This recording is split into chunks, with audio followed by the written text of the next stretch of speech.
Welcome to the 2 Hour Track Challenge premiere for September 19th, 2019. Every week I try to find a couple hours to make a piece of music within the time limit of 2 hours, experiment with different styles and whatnot that I don't normally get to work with.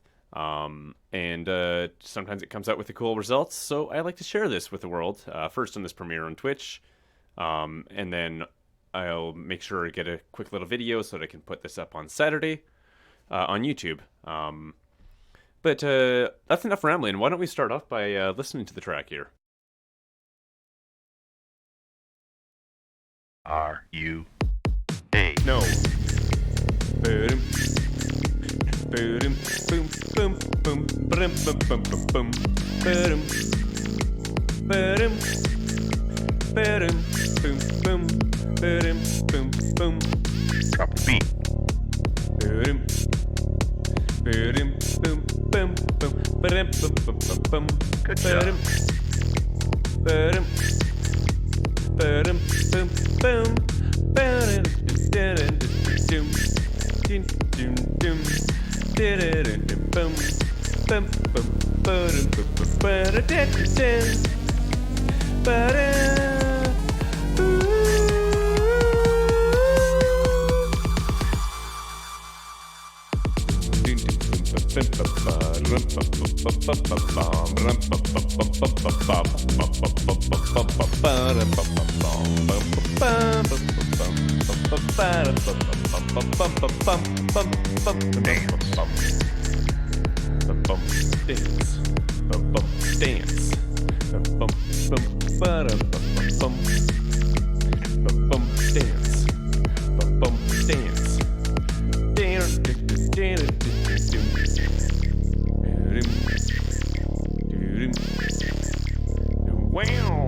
Boom. Boom. You. Yeah, Whatever. yeah, Wow. I know. It's like, Is this thing on? I don't know. Yes. Oh, okay.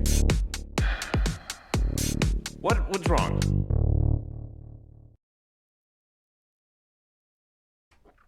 So at this point, I like to take a look back at how I made the track and sort of what inspired it in the first place.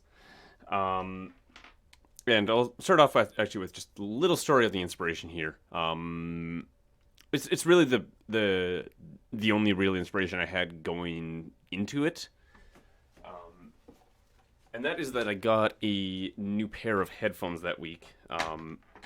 And these headphones here, they're DJ headphones, so they swivel in all sorts of different ways, which makes it really easy to just do one ear, which is something that it's a good thing to do if you're recording vocals. That way you can hear your pitch with with your open ear. I have other headphones that I could do that with, but it's not nearly as comfortable. So that's why I wanted to get something like this that I could do that a little bit easier with. So essentially, this was sort of my my test of these headphones. See how they sound, even in a way. Well, actually, no, I already listened to Deadmau5 or something on this on these headphones. But yeah, I didn't really have any lyrics in mind.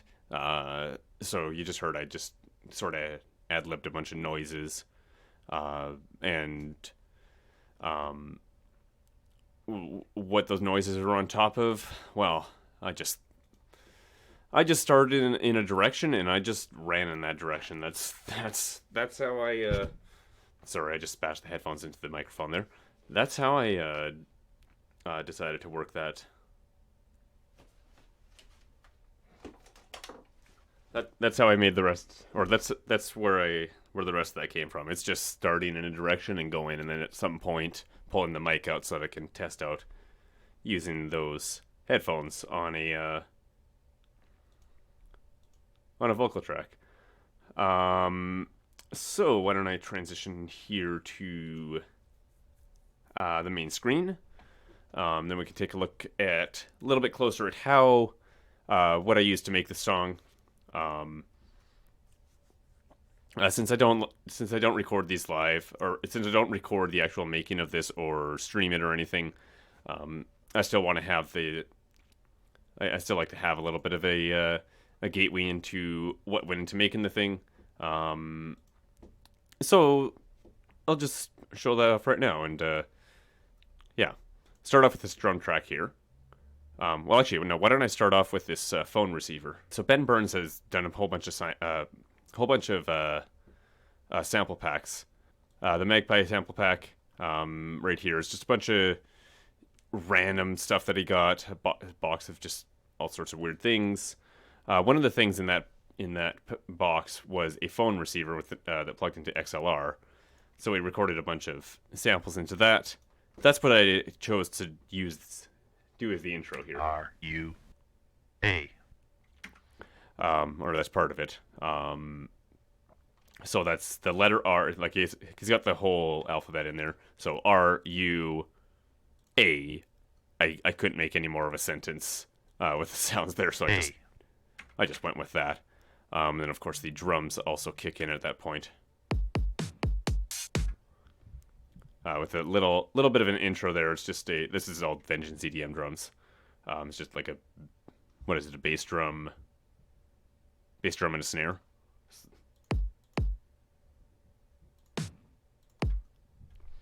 And then it goes into the main rhythm, and that's all. That little intro of the drums is in between the U and the A. R-U-A. So it's running. R-U-A.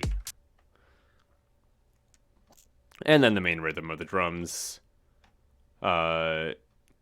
is something really simple. Bass drum on almost the 4, each for the 4s. Snare on 2 and 4. And a hi-hat. Hi-hat every quarter bar? No, every eighth of a bar? I guess that would be, with the second one being open. So that sounds like...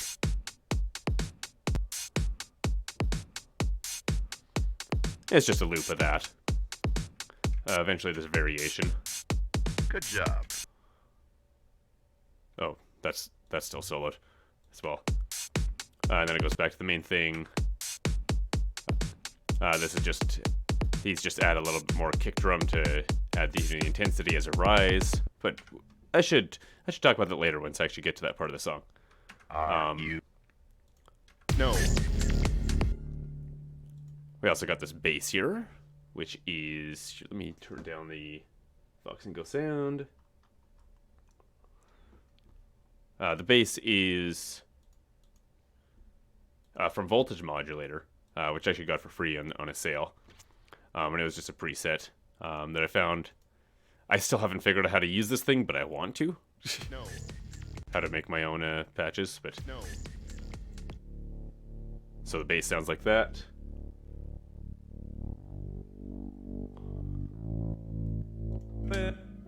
There's also an impact from Vengeance EDM right at the beginning there. Sounds like that. Nowhere else in the song. I just wanted to start off with that. This Vapors track here, this one's an interesting one. It's actually also kind of a big part of the sound. That's a sample from the Magpie pack again. Right here it's looped. So that's just a loop, and then this last loop, it just kind of cuts off. And then it's just a bunch of chopped up pieces of that same that same sound. Because it's almost a glitchy sound. And this is also sidechained from the drums, the kick drum.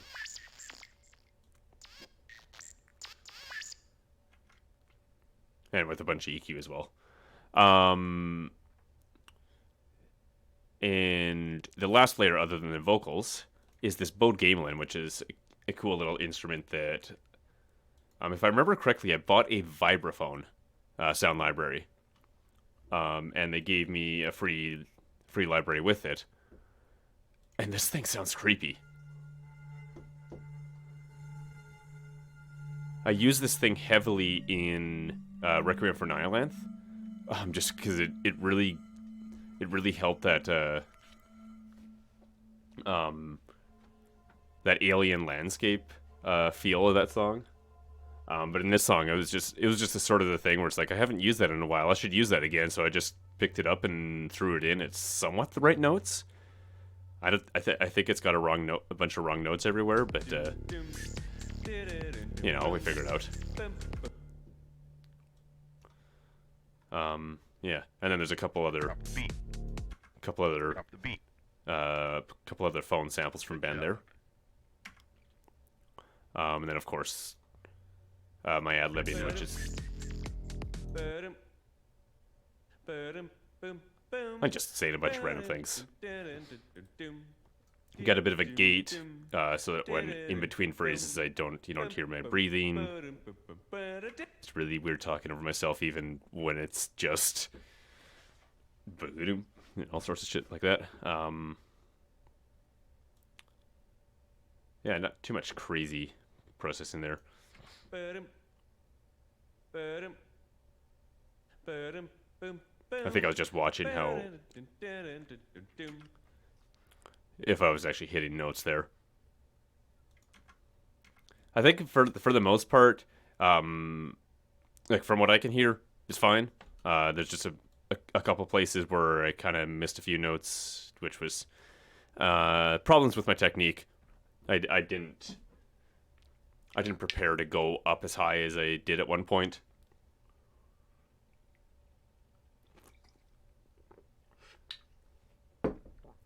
So yeah, I'm just blabbing about my voice now. That basically goes through the whole thing, so I probably won't mention it again. But at this point here, we get this. I have this group called Hype Direct. What did I call this thing? Hype Directors or something? Yeah, Hype Directors, because they direct. They direct your hype. There's a riser here, which is from Vengeance EDM.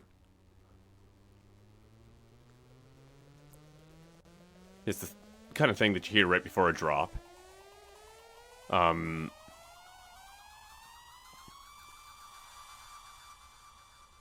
added a few effects to that, but this is also where the drums, like, it's usually doing like this. And then slowly but surely it starts adding a few more kick drums to make it seem really fast. And then it just stops. Actually, everything stops at that point, but that's the picking up of more kick drums is just another common technique in risers before the drop. Here's it with the whole mix.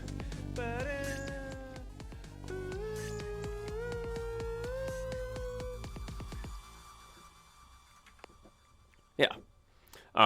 So then at this point, all the instrumentation stops. I think, yeah, I even stopped singing. But you still hear a little bit of sound because with the riser, there was a little bit of a delay, a ping pong delay. Yeah, ping pong delay that I just amped up the dry wet with. So if I left that off, like that, it would sound like this.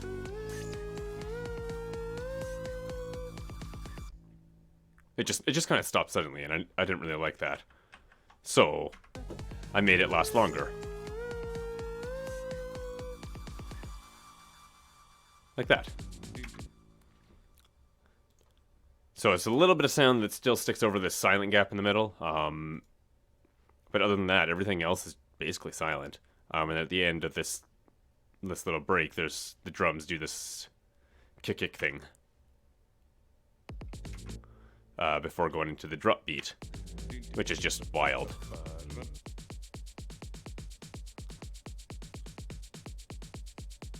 And then the drop beat too, which is a different kind of wild for the second half of the drop. And then it goes back to the first part here. But we're not done on the drop yet here. The bass does something. There's a stay up here. Stay up is just what I called the track. And I think this was a piece of the riser. Yeah, 31 riser or uplifter 31. It's just a piece I chopped out of this from the very end, because it felt like it needed that in the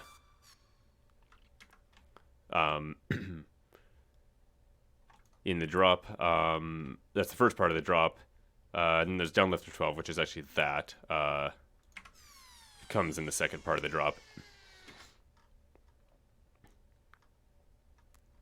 And I put that on a separate track just because of the effects of this staying forever and ever were still ongoing, and I didn't want them to affect this, so I had to put it on a separate track for that reason.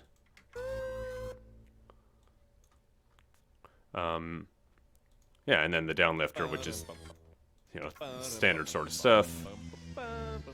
It just brings it down. Something's...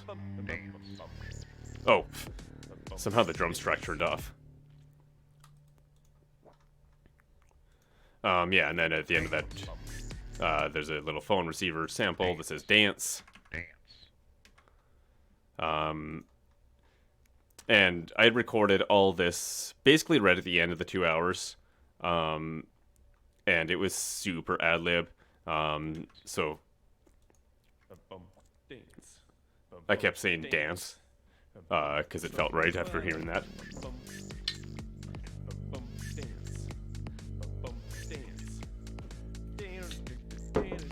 Because I didn't even remember that I had put that there until I heard it, and then I started to use it to my advantage. Other than that, this second part is pretty similar to the first part, except I cut out the drums at one point.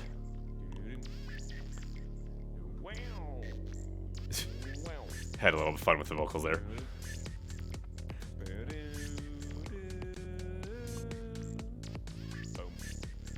And then we get to this uplifter again. Second drop I think was exactly the same. I think it's just copy paste.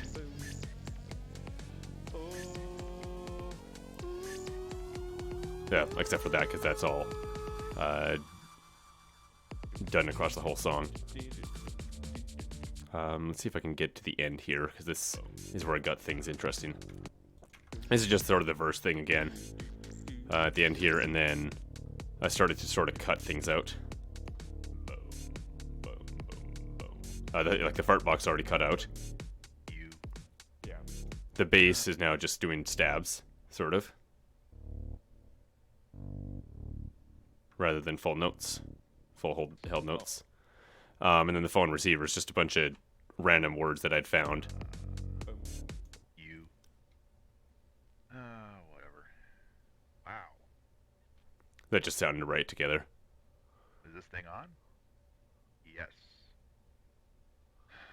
It's hard to make a conversation when you have such limited samples. But then when I was recording the vocals, I kind of started responding to these. Yep. Whatever. Yeah. Wow. I know. Like, Is this thing on? I don't know. Yes. Oh, okay. What's wrong? And I couldn't see what was coming because the way I had my recording set up, my acoustic treatment panels were right in my face, basically. So I couldn't see the screen when I was recording the vocals here. Yeah, and then the drums cut out a little bit earlier than the bass to give it that feeling of an ending.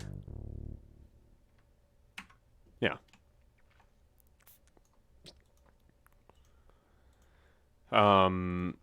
So on master, I wrote in my notes shortly after I had done this one that file this under Toxcant mix to save his life, because I really wasn't crazy about the mix. And a big part of that is because, again, I had opened up Ulean, and just tried to keep things out of the red, much like I did last week, which I'm not used to working like this.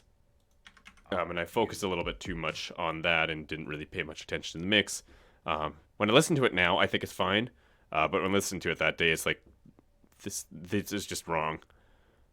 Which maybe it is still wrong. But I do also do these things to learn, so and that's also kind of why I share the back end here, to show you some tricks or whatnot, or whatnot. If you have questions in the live chat here, by the way, feel free to ask, because that's also a big part of the reason that I do this live, because I want to be able to answer those questions live if I know the answer, of course, or if you have any ideas about what I'm doing wrong, sure, I can take those, see how I can push myself forward too. I don't pretend to be a professional. Not even close. Anyways, I just started rambling there. The master looks pretty similar to most of my masters lately. Got an EQ that's just in the project by default. It's a little weird one. Compressor right around the... just to bring the volume up. Even though it gets normalized at the end here, this just makes it easier for me when I'm working on the project. Limiter utility just to make it fade out at the end here. What's wrong? Make sure it doesn't just suddenly cut out sound.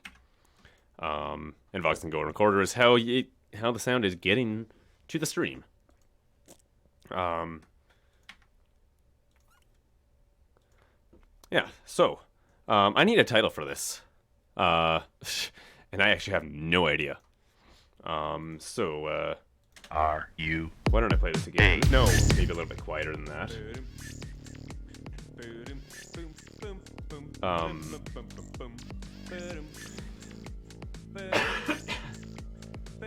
think I'm gonna see if I can think of a title.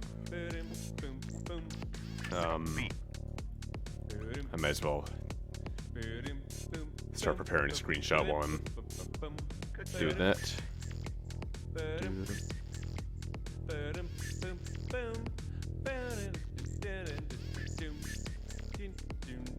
Yeah, that should do.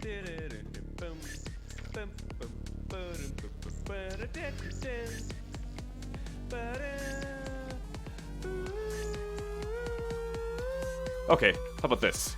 Are you dance? Stupid title, but these are all quite kind of stupid songs that I make most of the time too, so it fits. Yeah, I think I like that. So I'll export that while the song's playing still. Are you dance?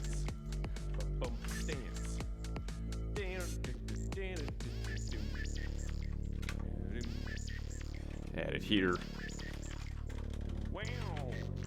Are you dance?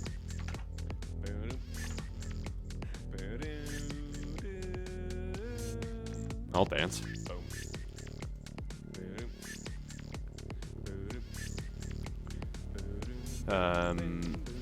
Just pulling up my normal thumbnail for these premieres now, so I can make one for this one while that's still playing.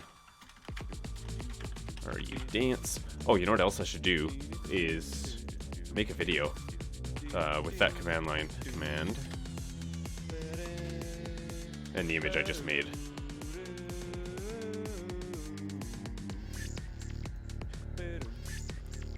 Take a screenshot of that.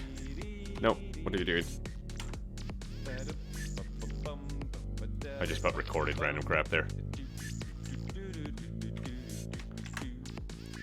And yeah, you know what I haven't done in a while in a 2-hour track challenge? A rock song. But I actually did that the next week here, September 26th. So I'm going to premiere that Is this thing on, on? Yes. I should actually switch the thing here. I'm going to premiere that on October 9th, 2019 at twitch.tv/addf_toxic.